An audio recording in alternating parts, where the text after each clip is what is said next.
Okay, so we're going to move on to the website, and we have a bunch of questions. I hope we can make through most of them. Tom Brown asks, I want to see more realistic staccatos, spiccatos, conlenuos at low velocities. I haven't found any libraries that does that well, and I think it's a massive gap in the market. Absolutely true. I think, again, it's not because they haven't been done before, but it hasn't been done in that more subtle, playable range. One thing I love about Adagio, particularly our basses and violas, is that we learned a lot about this. They actually have some of it. You can really play the basses subtle, and they almost get fatter when they're subtle because they ring out more instead of that sort of grittiness. The instrument blooms more. So that's why we're so curious and interested in finding that more playable range where the whole thing blooms more instead of just fortissimo, which actually tends to almost mute the sound in certain ways. So yeah, that's big. Good point. Thomas says, for patch, I want sustained legato. I want different key switch releases and charge release of decay. I want very slow, fast, very fast, but all realistic. And I think that speaks, Colin, to what you pointed out. Like, we definitely want to give as much intuitive control over the speed and transition of legatos. Yeah, I think so. Or maybe he's talking about some kind of sort of what we're alluding to on the arcs of somehow controlling a live performance. I don't know. I'm not sure exactly. I mean, but one thing he's pointing out, which is actually interesting, is this. He's not. My interpretation is that we could also talk about bow speed. So, for example, when you play the slower, that you really do have a slower attack on the very soft stuff, and then you have sort of faster. So he could be talking about the different speed of the bow as well, which is something that we've definitely worked a lot with. So bowing speed and pressure is huge. Yeah. I mean, it's very, very important, and I don't, at least to my knowledge, I don't think it's something that's really been addressed. But like, let's just take a soft note, for example. I mean, you can do a light bow pressure in a slow bow speed, or you can also bow fast and light, and that's where you get that feathery intensity, but still a soft dynamic. Yep. And I think you kind of need both. They're two very different sounds. Mm-hmm. And that particularly we learned this in the solo violin sessions. That was huge. That simple little observation is what I feel helped us crack the solo violin and be able to do Schindler's or whatever else. Mm-hmm. So it's important. Steve Sullivan asks here, reading some of the other comments, I would strongly vote against dry samples. When you record in the church, you're not just getting the sound of the strings plus the reverb, you also get all the early reflections, coloring, and so forth. In 25 years of recording, string in dead room still sounds awful. It's actually the early and late reflections of the large room and color and the EQ that fully supports the expression. And it's a long, complicated discussion, Steve, and I think we absolutely concur with your observations. We've done very, very big rooms. We've done churches. We've done studios. We've done pretty much any space you can think of. And I think for us, one of the biggest considerations with center strings was really to find the right room. Colin, God knows how much we've gone through in terms of finding that space. It's been one of our living nightmares as well. But it really...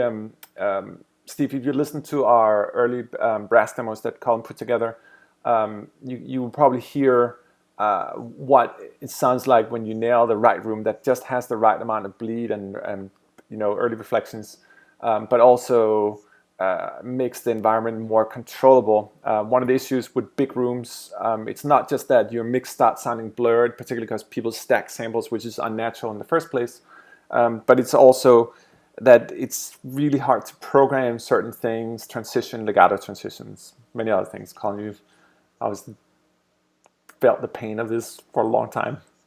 Yeah, but I do think it's, we said earlier, just finding the balance between lush and tight. Yeah. Because you need both. You can't,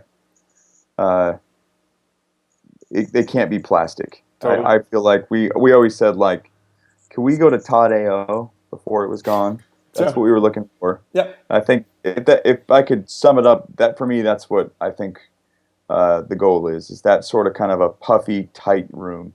Yeah, totally. But without being dry, because the worst thing, I completely agree with Steve on that. No, no. There's a sweet spot, and there are also rooms where people, we record in a room, but it's still too dry, and you get the dryness effect of it. So that does need to be enough. Yeah, it can get a little stuffy, like tight sound stagey a little bit. Yeah.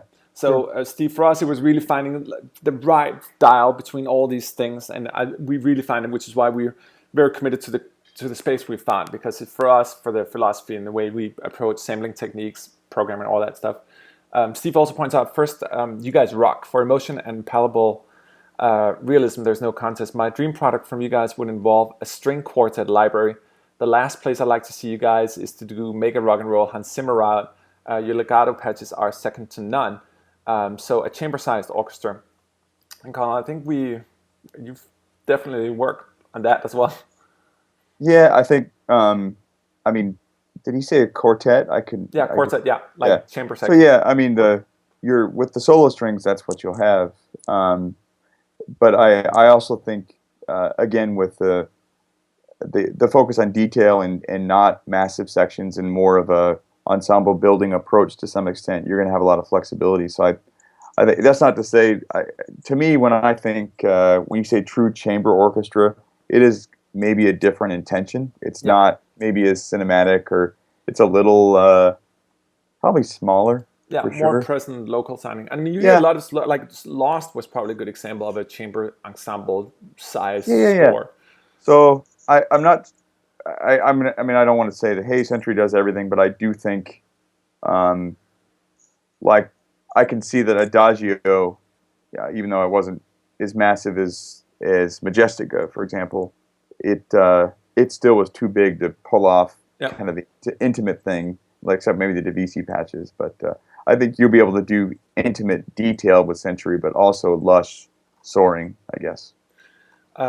Steve wraps it up. So please stick with real, intimate, breathtaking, music-inspiring libraries. And Steve, that without being too self-important, I think those are actually the real points of why we're doing this. It is not to do static mathematical sampling, but it's certainly not to take the other out either too much. It's really to find the sweet spot in between where we do samples with intention, which involves a variety of complexities in terms of casting players, conductors, many other things, the way the scores are written.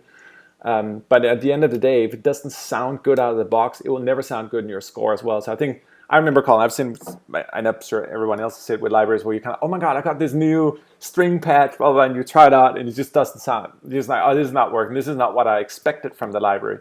And again, that's really on the developers, actually, because they just didn't get it right.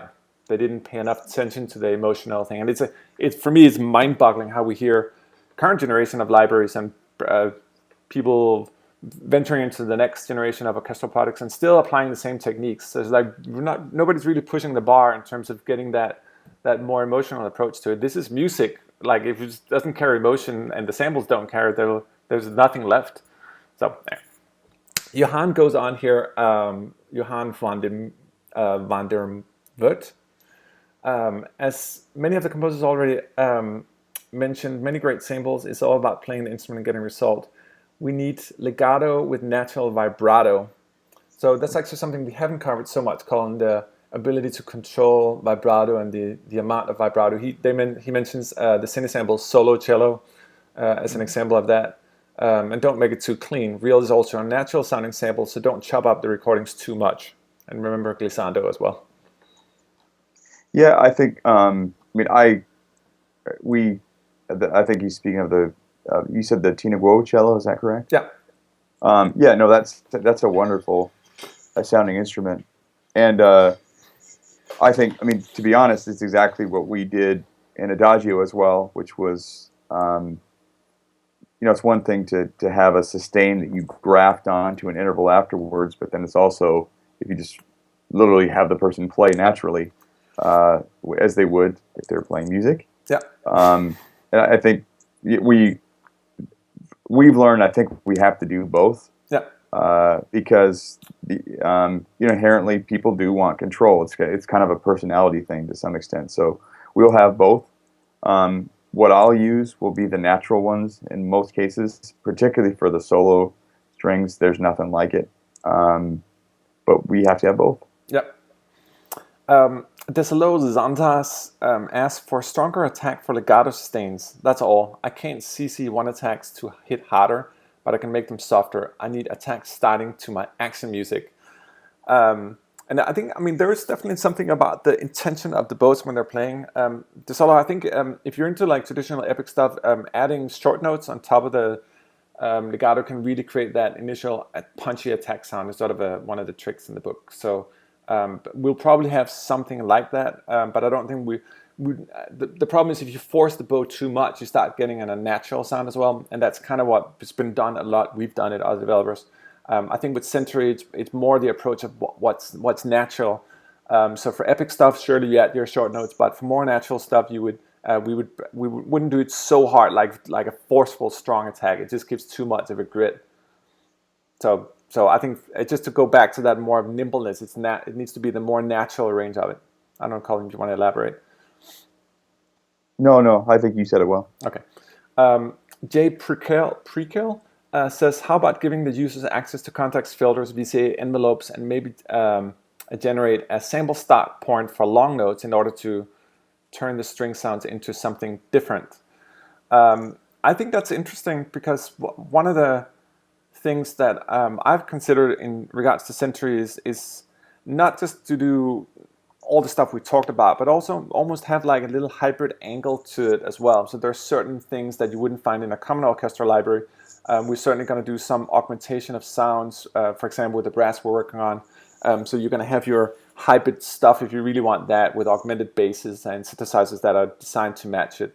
So I can definitely see us doing more of that kind of stuff for Century strings. It's not the first priority, but it's definitely something I think we can, particularly with this Zimmer side of things, we could add to it in terms of sort of augmenting those aspects, because you won't get that big sound without augmentation. So the epic big sound.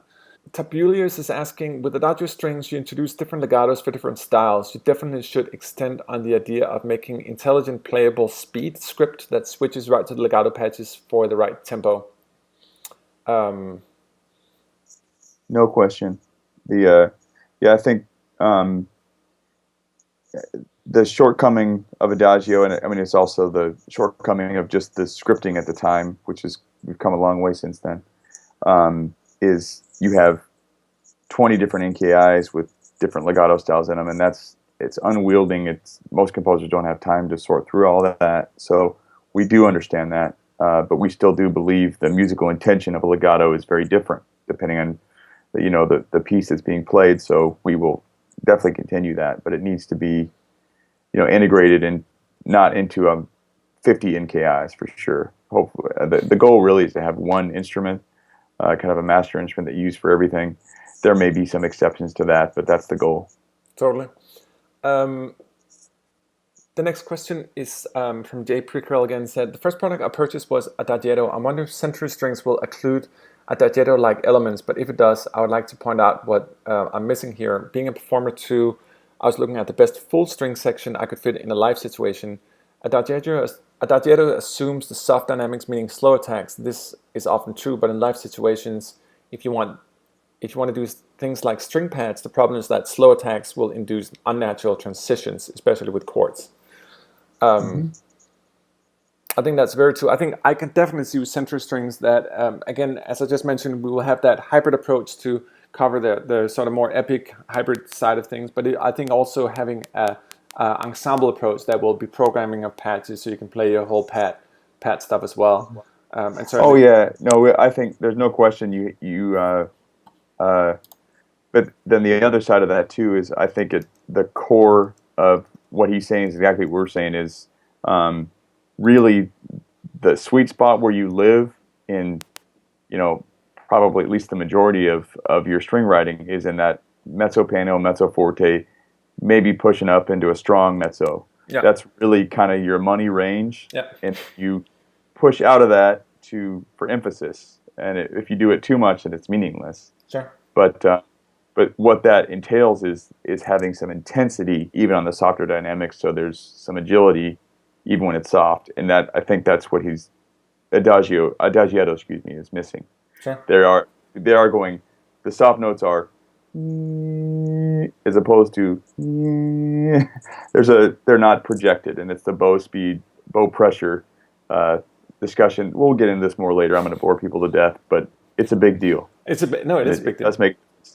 It's exciting for us as same developers, but not for anyone else. No, it's not. Kyum Lee is asking, this is an interesting question, must be able to do slow trills. I mean, playing trills slowly and manually by finger. So the ability to play legato trills, essentially. I wish, man. Yeah, I mean, Da, it's da, da, just da, da, da. again. I mean, it's you could do it. It's just like massive round robin legato. Again, I will definitely have trills in the library. Whether to the extent that we do playable legato trills at different speeds, I just think it's yet to be determined. And again, it comes down to kind of priorities and and usefulness. Yeah. But yeah, I wouldn't. I think it's about like to me, I think actually more measured trill phrases like da da da da da da da da da da, that sort of thing, programmed intelligently in a way. Like say you hold down a chord or something and it, and it slaves your da tempo, that sort of thing. Maybe that would be useful. I don't know if unmeasured. I probably wouldn't go as deep. I don't think. Sure. Chris Ellis is asking a problem with the width of our vibrato for solo and small sections and divisi. I only find there's two options, normally vibrato off or a lot of vibrato. I think we need at least 4 levels.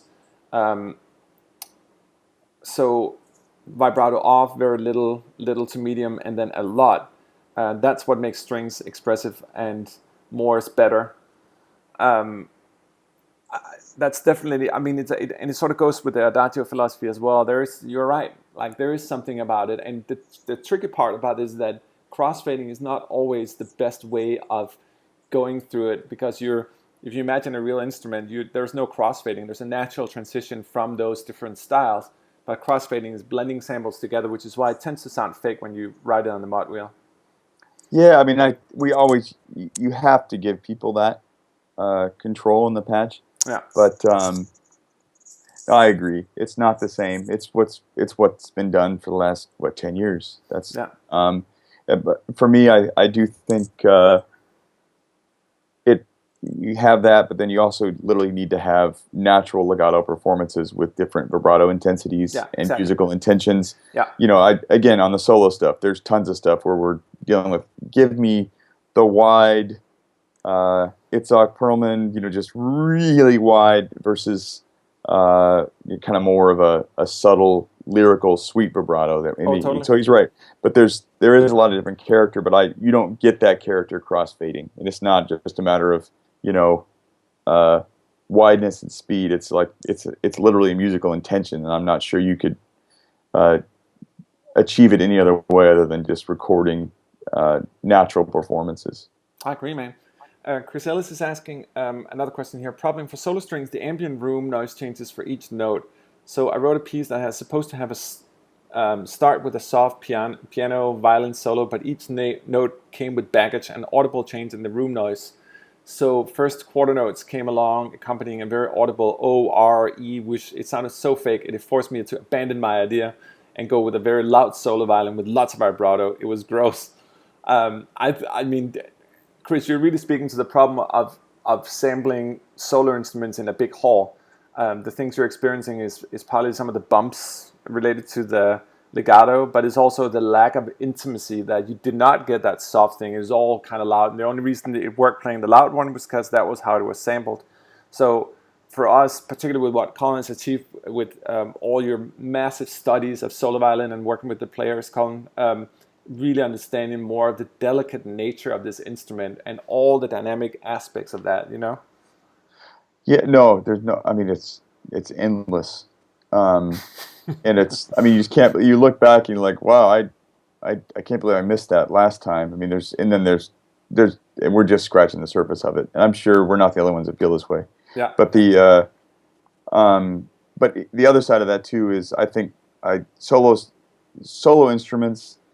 It's great if you have ambient mics and things, but they need to be tight. They really, really do. It's a different animal. For that, so I would, for century strings, I would think in terms of your string section and then your concertmaster, who's or your featured soloist. It's a different out front intention, and the mic focus is different. It needs to be so you'll have both essentially. Totally. Marcus Dagis is asking, will century strings mean the end to the Adagio series? As you started with the Adagio strings, you mentioned that this lineup will constantly be developed, improve, and extend the library. But when I looked for the past, only a few necessary updates were released to the Adagio strings. I still miss the vision you had with the Adagio series, and you spoke about for hours on your blog talks. I think we've definitely done a lot with Adagio, and Agitato really sort of followed that as well. It's been over almost 5 years of development. I think we are not totally done actually with the chapter. One of the things we mentioned as a prelude to the strings here as well is that we'll be doing a very large compilation of both Adagio and Agitato and sort of boil it down to the substance of what it's really about and get rid of some of the artifacts and the lack of symmetry in arcs and stuff. So there's a lot of things that's going to be done to improve that chapter. So we're certainly not done with it. I don't think we're going to record more sessions. I think we learned the lessons from working in that particular environment as well. And as we've spoken about today, and as you probably could hear, there's a lot of new thoughts that's going into the equation that we actually simply wouldn't be able to do in the same environment we did Adagio. But we'll certainly continue to expand upon it. And as you'll see with the Adagio anthology, it was still unnamed, but we're going to call it anthology for now. There's going to be a lot of consolidation and improvement of the existing material as well, and really find a more logical approach to get this whole madness. I mean, if you look at how many different libraries we've created in the series, it's kind of a staggering number. I think it's got to be 10 or more. Yeah. So, yeah, I don't know, Colin, if you have more to elaborate on the last 5 years. No, I mean, I can understand, like, the kind of the knee-jerk reaction that we're abandoning something that you've already invested in, and that's not the case. It will be boiled down into a new product, as Troll said, but also we do need to close the door on it. Right now, I think some of it too it can be confusing on our site there. That Adagio is so massive, it's so many products that it's unwielding to some extent. People are like, what? I don't understand what Agitato is or Adagio, and we just want to end that and just make it simple and consolidate it all into a single product. And then, certainly I don't know what it's going to be, but Troels and I have discussed that. Like, people that have invested in Adagio should be rewarded for that. Oh, absolutely. Yeah. Moving forward, we don't mean to leave anybody hanging. That's the last thing, but it is also time for us to take the next step too. So. Oh, absolutely. And I think particularly with the Agitato series, which were released later, we learned a lot of lessons in those, and there was a really Adagio 2.0. And I think a lot of those lessons will be incorporated back. So it's a kind of a notable change in the whole series. And I think, Marcus, that you'll probably appreciate the changes that we're going to be doing in terms of consolidating everything and having a fully playable library without all the sort of subtle artifacts that you would experience in Adagio. Marcus also continues, what I would like is to have a better Adagio series is some kind of all-in-one GUI to rule them all. And he mentions that other competitors seem to be consolidating their UIs more, and that's absolutely something we're going to be focusing on also for the update for Adagio, but certainly for center strings as well, that there's going to be a very consolidated environment for controlling. And I think a part of what we're discussing is that the dream is really, first of all, to have a very simple UI, but more so that it just works on the keys. And particularly for Sentry, I think the whole approach for us is really to figure out, like, how can we almost minimize the UI and really get it down to what it's all about, the music creation. Obviously, we're going to have a similar, I think there's brilliant UIs out there now where you can sort of pick articulations and design your own stuff. We're going to have all that. Well, but I think on top of that, the most important addition is really that it's all in the keys. We want to get back here. We don't want to dabble too much with key switches and all that. We really want you to be able to play. So when you play that solo violin, you don't have to sit and switch between a million articulations. It actually just works off the keys. So that's the biggest challenge for us, more so than the UI, I would say.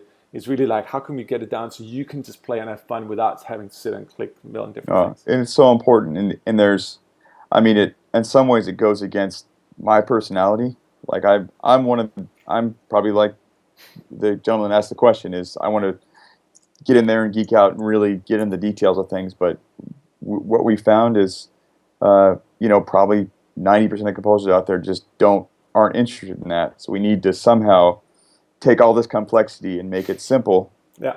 but also without compromising the kind of the essence of what a very complex thing is. So Yeah. So Tom is asking, it would be great to have the possibility to create a détaché bowing, like in this example. Then he's playing Philip Glass, which is often mentioned in terms of people having problems creating repeated figures with existing libraries. Adagio is probably the only one. We've actually had the request before, and they're actually related particularly with Glass because he used a lot of repeated notes that you can use our Lurés. The first library actually just have repeated notes. Certainly something we want to have in center. It's absolutely important that you can do that. And again, it's the most common thing, and certainly common for Philip Glass as well in terms of repeating notes. it is, and I do, and I think it also. I said this earlier. I don't know if I'm able to articulate this very well, but there's short notes and there's legato, and to this point they end up being kind of separate, and that's really not the way it is. Yeah. There's a connectivity to short notes that we need to bring to this as well. Totally. Tim P.S. is asking, a lot of the comments have already been covered, but I'm going to give you what I think that can really make it stand out. Patches that feel personal. I'm happy with the massive epic sounds, but every now and then I have a mad craving for that more close-up personal feeling, not lush, but personal. The sort of sound you'll get out of Elgar, or that insane amount of vibrato you could expect from Puccini's music. I want to be able to feel that what I can make out of these samples. Some libraries come close, but I still feel they're one night stand kind of libraries. Awesome. No doubt you'll be doing a good job anyway. It is the most important thing. Nothing more important than that. Like if the samples don't communicate emotion and music in them, then it won't work. And Tim, I should also add, I think one thing that's important for sample developers, and discussion that's not often taken, is that it really helps when they actually make music themselves. I think for Colin and I, we've worked a lot with orchestral music for many years, and it always comes back to that. It has to be musical, but you also have to kind of know what you're doing at the same time. It's not just sampling, and that's why I say a lot of developers have had a more engineering approach, just sampling loud because it needs to be loud. But I think it's more important that it's personal, and that requires development of aesthetics. That takes time, and I think when we speak about the transition from Adagio to Agitato to Century, it also relates to that. And God knows, Colin, we've sampled orchestras a couple of times, both privately and commercially, but it's a natural transition. Maybe when we're here in 20 years, we'll have it nailed down with some kind of crazy virtual reality sample modeling techniques. But hopefully we've alluded to some of the new steps we're going to take and the sort of logical increments in terms of expanding upon the knowledge. And it's all, for me at least, Colin, it really relates to understanding subtlety more than extremes, where it used to be the opposite. I often think about it when Colin and I, Colin, we should almost record one of our conversations one day so people can just hear how detailed we go into it. I'm sure, Tim, you've heard people talk about wine tasting. They can go into the granulate, whether it's a little bit of oak or blueberries and whatever. We're the same way with samples. We're down to discussing very, very granular details of the way people play the instruments and the way the player connects to it, recording players in slow motion, variety of different things that helps us understand, looking at scores and listen to other libraries and listen to all the feedback we get from customers in terms of what's not working and what is working. But it is all about that. I'm getting all. It's just important. Good, I just need to work it out, Colin. Pierre Crozat is saying, "Hey there. Here are the features I'd love to have in a string bank, especially for music like pop, funk, soul, disco, and house music. I want a completely dry and warm string sound without any reverb. Most string banks have that very large reverb and big section of strings. And I actually think Colin, we're obviously not developing this for house music, but there is something to be said about the studio-ish approach, where you have the dryness, so it sits better in a pop mix or a country western mix and all that stuff. And I think that's definitely an important point, something that's been skipped by most developers, purely staying in the orchestral realm. So for us, again, it's finding that, and we talked about earlier, that's the sweet spot of the room. Yeah. Oh no. I mean, but then I probably going deeper with that. It may just be a different product too. And that would be cool. Like the disco licks. Like actually, get beyond the cliche, but make it flexible. Totally. But yeah, probably not exactly what this is, but certainly elements of this would work for that. Sure. I mean, yeah, you're right. I mean, if somebody want to go totally disco, this is probably not going to be. We need to do the do. But the thought is right, and I think also for modern production techniques, everything is getting drier and tighter now, and it sits better with the epic stuff as well. But you can't go. The challenge is, as others have pointed out as well, you can't go totally dry because then you have the disco sound, and that certainly does not work with orchestral, which is the main intention of Century as well. So it's sort of a give and take kind of discussion. Steve Rosen is asking, the ARCs originally was what set Adagio apart and was the reason I switched libraries since the first Adagio release. I have no idea if it's technically possible to change notes. Okay, so he's asking about the ability to do note changes, which we covered already. I think that's huge. Yeah, and it's funny how I mentioned. No, sorry, go ahead. That's the plan. That's the plan. Got to make natural musical phrases and expressions flexible. Yeah. That's it. That's because they always sound better, but they're limiting. How do you get over that limitation? That's what the next generation has to be, for sure. Totally. And Steve is also pointing towards that, especially with short notes, it would be awesome if there's a way the system can recognize the difference between 8, 16, and 32 notes. And the system will be able to do that, Steve. We've already created it. And the only way to really do it is to actually do it. So we have done that, recorded all the different ones. So you're going to see a lot about that. It goes back to my fascination with short notes. And connectivity of short notes as well. And connectivity, yeah. Yeah, and the perfect imperfection and the transition between them. Rasmus is saying, Rasmus Baum Andersen, Rasmus Baum Andersen, maybe it's Danish. Sounds great, guys. One thing I wish for is the ability to control Glissandi's speed patch, either as legato but as a separate patch for the full orchestra performing big slides to be controlled via CC. Control glissandi, so the speed of the glissando. I mean, it's certainly possible. I mean, you probably would record several speeds, and then there's also some envelope sample start stuff we could do. But again, I'm not opposed to it. It's just a matter of looking at the priorities and the time involved, and just take it from there in determining how deep you're going to go on that particular articulation. Sure. Ben is asking the ability to organically add and subtract instruments in the middle of a line. So 1, 2, 4 violins picking up and putting it down. So I think he's speaking about like the whole divisi, the ability to split down. We'll have that to some degree, but to the degree that it sounds natural and great. Yeah, and I think you can't. I mean, it's so like, gosh, I can't remember the name of the company. Anyway, the audio it was DVCs. Oh no, yeah, Audio Impressions. Yeah, which I looked at. I mean, I respect like totally. How far he went with it, and you know, I wish him and all developers well. It's not that but it to me it wasn't what I was after. I just like a legato patch that sounds great and just musical and it works. Yeah. I think that's but simple. People are busy, and we learn sort of the hard way that you got to keep it simple. Totally. The last question here is from Andrew, and he says, is Project Century Strings going to be specifically orchestral symphonic, or will you incorporate ethnic strings as well in the project? And the thing is, we've alluded to, it's definitely mostly an orchestral product. Ethnic strings requires a variety of other things. We should or could consider using ethnic tuning scripts in Contact, which could be interesting. We've actually done it for our electric violin and our upcoming electric cello as well. But Colin, Andrew has another question as well, which is a bit off topic. Well, what is the current progress of Century Brass? So we are roughly probably 70% through the basic editing, and then unfortunately the real work isn't just going through every note and just kind of cleaning everything up and making sure.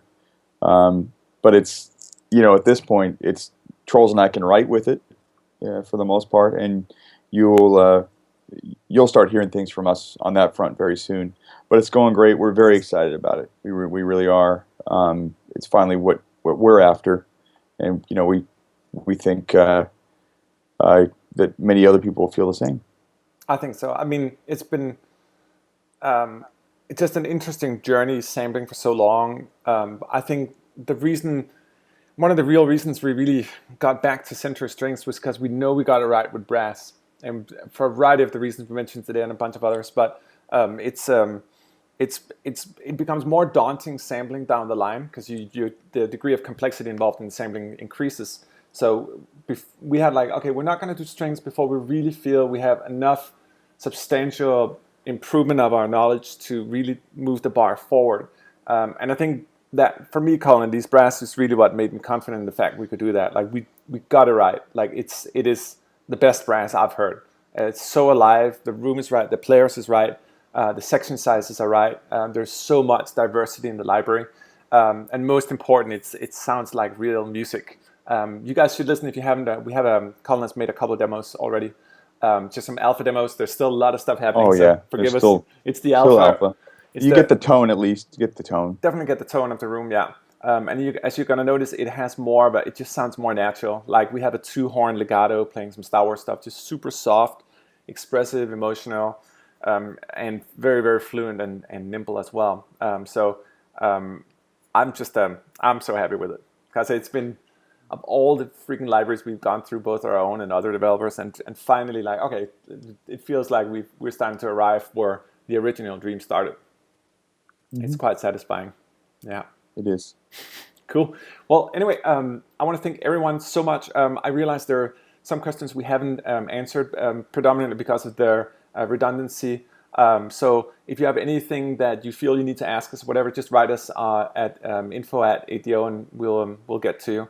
But I hope for the most part we've covered all the questions and all the amazing suggestions you guys have. There's a lot for us to digest. We obviously have our own agenda as well, but I think there's a lot of great suggestions we've got today that really going to help bring the product forward. And it's a pleasure for whoever who's made it to this part of the video. It's a pleasure that you would follow us all the way, or maybe use the skip button in YouTube, who knows. Yeah, Colin, any last words of wisdom? No, hey, you can email me anytime. Yeah. If we missed anything here, we have nothing to hide, and we just want to get it right. Yeah. And get it right for ourselves and for all you guys out there. So Totally. hit us up. Yeah, it hurts us just as much as it hurts you when we don't get it right, if not more, because we deal with the support mails too. No, it's important, and this is we do this from the heart. And for anyone who's done sample development, I think for us, it's these are personal projects. They involve many years, and they involve families and lives. And for us, we're doing this because we really want to do it right. So hope everyone will appreciate the little video we've done here.